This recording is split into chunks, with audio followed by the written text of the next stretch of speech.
बहू अब तो उठ जा, सूरज सर पर चढ़ाया है। अब क्या 12 बजे उठेगी?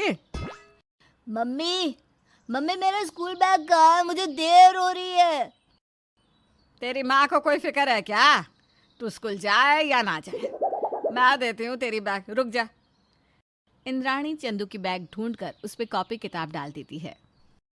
पहले अपने बच्चे पालो, अब इनके बच्चे भी पालो। आया ही बना कर रख दिया है मुझे। हाय रे फूटी किस्मत, सोचा था बहू आएगी तो आराम करूँगी, लेकिन काहे का आराम, 1 मिनट भी सांस लेने की फुर्सत नहीं मिलती। चंदू को टिफिन और स्कूल बैग देकर इंद्राणी उसे स्कूल भेज देती है। तभी पंकज कहता है, माँ मुझे और पापा को भी दुकान के लिए लेट हो रहा है, नाश्ता दे दो ना। हाँ, अब तो मेरा यही काम रह गया है ना, किसी को नाश्ता दो, किसी को टिफिन दो। अरे कैसी बहू लाया है, कोई काम ही नहीं करती है। कैसी बहू क्या, आप ही ने तो ढूंढी थी, मैं थोड़ी ना ढूंढ कर लाया था। आप ही की पसंद है, अब आप ही झेलो, मैं तो खुद ही परेशान हूँ। अरे ठीक है, अब तुम मुझे मत सुना। इंद्राणी पंकज और विष्णु को नाश्ता देती है और दोनों बाप बेटे अपनी दुकान चले जाते हैं। फिर भी मजाल है कि रमा उठ जाए। इंद्राणी बैठी बैठी एक टक घड़ी देखती रहती है। इंद्राणी अपनी इकलौते बेटी की शादी रमा से करवाती है और ये सोचती है कि शादी के बाद तो वो आराम से रहेगी। लेकिन उसकी किस्मत फूटी होती है। रमा जो कि पंकज से शादी करके उसकी बहू बनकर उसके घर आती है और पूरा दिन पूरी रात सोई रहती है, और उठती भी है तो इतनी देर से तब तक आधा दिन पार हो जाता है। इसी तरह दिन बीतते हैं और रमा एक बेटी को जन्म देती है जिसका नाम चंदू रखती है। चंदू के पैदा होने के बाद भी रमा की हरकतें नहीं बदलती और वो अभी भी देर से ही उठती है। चंदू का पालन पोषण भी इंद्राणी को ही करना पड़ता है और अब चंदू स्कूल जाने लायक हो जाता है। फिर भी रमा खुद की आदत बदलने को तैयार ही नहीं थी। उसे तो ज़रा भी फर्क नहीं पड़ता कि चंदू क्या खाएगा क्या पिएगा। घड़ी देखती देखती इंद्राणी थक जाती है और कहती है, किस्मत फूटी है मेरी, लगता है मुझे ही चाय बनाकर बहू को उठाना होगा।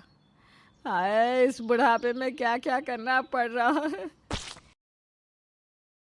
इंद्राणी चाय बनाकर रमा के कमरे में ले जाती है और कहती है, अरे बहू ये ले चाय पी ले, तेरी बेटी, नहीं तो ठंडी हो जाएगी। तभी अंगड़ाई लेती हुई उबासी भरती रमा उठते हुए कहती है, मुझे तो नींद आ रही है, नींद पूरी नहीं हो रही है। जल्दी उठा दिया सासू माँ आपने तो। जल्दी उठने से ना मेरे सिर में दर्द होने लगता है, आपको पता तो है।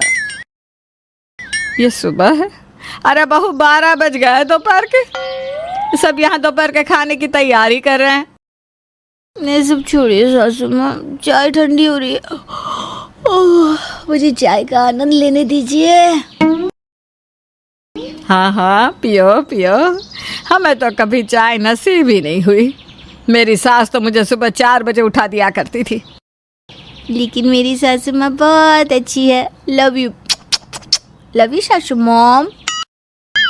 रमा नहा धोकर बैठ जाती है और एक काम को करने में ही पूरा दिन लगा देती है। इंद्राणी अब रमा से दुखी थी। वो अपनी एक सहेली राधा को फ़ोन करके सब कुछ बताती है। अब तू ही बता मैं क्या करूं, सबकी किस्मत तेरे जैसी नहीं होती। ये तो बहुत भारी समस्या है, तुझे कुछ ना कुछ तो करना ही होगा, वरना जिंदगी भर तू इसी तरह बहू के लिए बेटी बनाती रह जाएगी। कुछ ऐसा कर जिससे वो खुद ही सुबह उठने पर मजबूर हो जाए। हाँ ठीक कहा तुमने। इसी तरह दिन बीतने लगते हैं। अब रोज़ रोज़ इंद्राणी बहू को उठाकर परेशान थी। ऐसा क्या करूं जो बहू जल्दी खुद ही उठ जाए। उसे अपने मायके वालों से बहुत प्यार है, खासकर अपने भाई से। राखी भी आ रही है। इंद्राणी पंकज को फ़ोन करके उसके प्लान के बारे में बताती है। पंकज इंद्राणी का साथ देने को राज़ी हो जाता है और रात को घर आकर रमा से कहता है, अरे रमा तुम ये सब में कहाँ बिजी हो? आज तुम्हारे भाई का फ़ोन आया था, कह रहा था कल सुबह की 4 बजे की गाड़ी से वो आ रहा है। अपने भाई के स्वागत के लिए कुछ तैयारी नहीं करोगी? वाह, मेरा वीरा आ रहा है क्या? ढोलीडा ढोलीडा ढोल रे बगाड़ मने हिचलेवी से हिचलेवी। रमा गाते हुए नाचने लगती है। तब पंकज कहता है, नाचती ही रहोगी या कोई तैयारी भी करोगी? हाँ, कर तो रही हूँ, मेरा वीरा जो आ रहा है। रमा रसोई में जाती है और फटाफट निमकी, कचौड़ी और 2-4 चीजें बनाने लगती है। अब जल्दी से सो जाती हूँ ताकि सुबह 4 बजे उठ जाऊँ। रमा अलार्म क्लॉक लगा देती है। फिर पंकज और अपने फ़ोन में भी अलार्म सेट कर देती है। अगली सुबह जैसे ही अलार्म बजता है, रमा उठ जाती है और फटाफट नहा धो लेती है। रमा को इतना जल्दी उठता देख इंद्राणी और विष्णु के तो होश ही उड़ जाते हैं। मेरा आइडिया काम कर गया, वाह जी वाह। रमा पंकज को कहती है, उठो, जल्दी उठो, मेरा वीरा आ रहा है। स्टेशन लेने उसे नहीं जाओगे क्या? पंकज की आंखें खुली की खुली रह जाती है। तुम इतनी जल्दी उठ गई?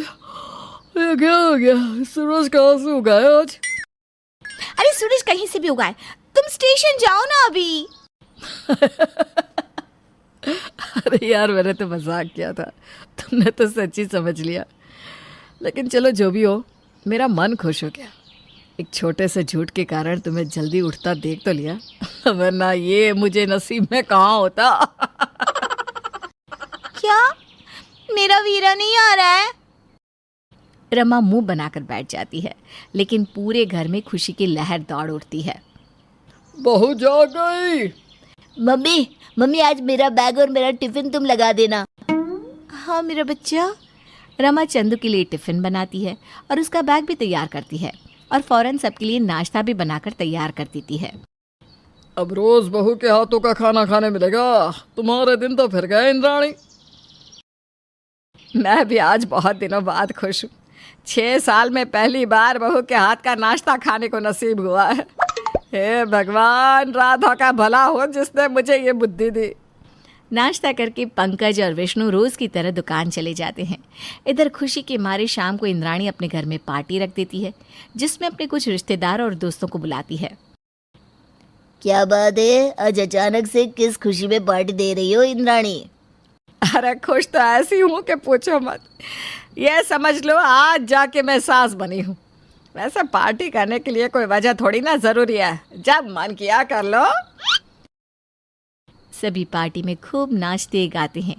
रमा को भी समझ में नहीं आता कि आखिर उसकी सास ने पार्टी क्यों रखी। सब खा पी कर अपने घर चले जाते हैं। इंद्राणी अब निश्चिंत हो जाती है और रात को सोते वक्त विष्णु से कहती है, अब मैं बेफिक्र होकर आराम से मर पाऊंगी कि मेरी बहू अब मेरी जिम्मेदारी संभाल लेगी। कल ना मैं आराम से देर से उठूंगी। हाँ, अभी से बता रही हूँ।